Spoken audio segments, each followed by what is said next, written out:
Limite sem consequência não passa de uma sugestão.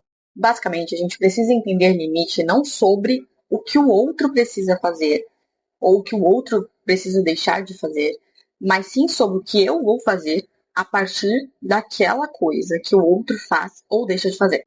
Exemplo, dizer: isso me machuca quando você faz, ou isso me machuca quando você fala tal coisa, não é um limite. Não que dizer como você se sente não seja importante, pelo contrário, é muito importante a maneira como eu me sinto com relação a alguma atitude, alguma fala do outro, claro, é importante, mas só dizer como eu me sinto não estabelece um limite. O que estabelece um limite é uma consequência. Então, se você me trata dessa forma, qual é a consequência disso? Se a gente marca uma coisa, um compromisso, e você se atrasa, qual que é a consequência disso? A consequência, por exemplo, pode ser: se você não chegar no horário, eu vou embora. Você entende que quando uma coisa não tem consequência, o outro entende que ele pode continuar fazendo que nada vai acontecer.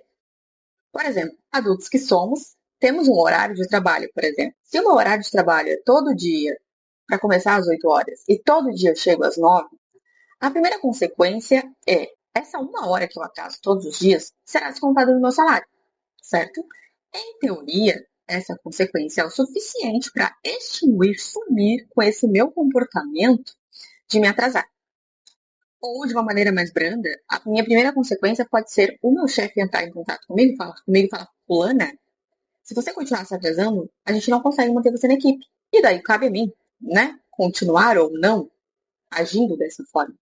Mas claro que nós mulheres somos ensinadas a tolerar demais, explicar demais, esperar demais. E é quase como se a gente tivesse o dever de ensinar e ter a paciência de esperar o outro aprender no tempo dele.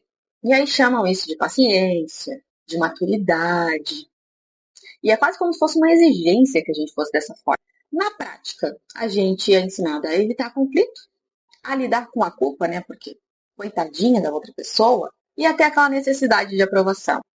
Então, assim, do ponto de vista comportamental, as mudanças só acontecem quando a gente tem, de fato, um ajuste nessa consequência aí nesse meio do caminho.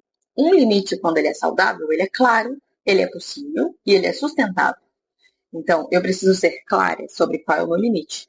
Eu preciso que esse limite seja possível. Não dá para eu dizer para a pessoa que, sei lá, se ela se atrasar, eu vou me mudar para a Arábia. Esse é um limite possível? Não. O limite possível é: eu vou embora. Eu tolero o desconforto de ir embora e de não ter aquele encontro porque você se atrasou.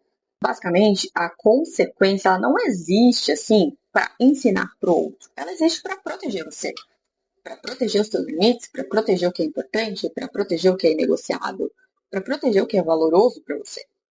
Entenda de uma vez por todas. O limite, né, colocar limites não vai afastar de você quem te respeita.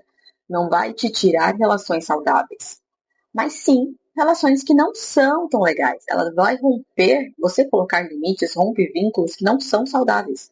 Vínculos que não são funcionais, que não são legais para sua vida e que muito provavelmente se aproveitam dessa sua falta de limite. Eu sei que colocar limite é difícil e que isso muitas vezes, na maior parte das vezes, está ligado às crenças que a gente vai adquirindo ao longo da vida, né? Sobre a gente, sobre os outros, sobre o mundo. E a gente acaba falando sobre isso dentro da terapia para que isso seja possível. Não adianta só a gente falar: diga não, né? É só você falar que não. Mas por que você não consegue falar que não? O que tem por trás disso? E é isso que a gente acaba trabalhando dentro da terapia. Faz sentido para ti? Você tem dificuldade ou facilidade em colocar limite dentro das relações? Me conta aqui embaixo.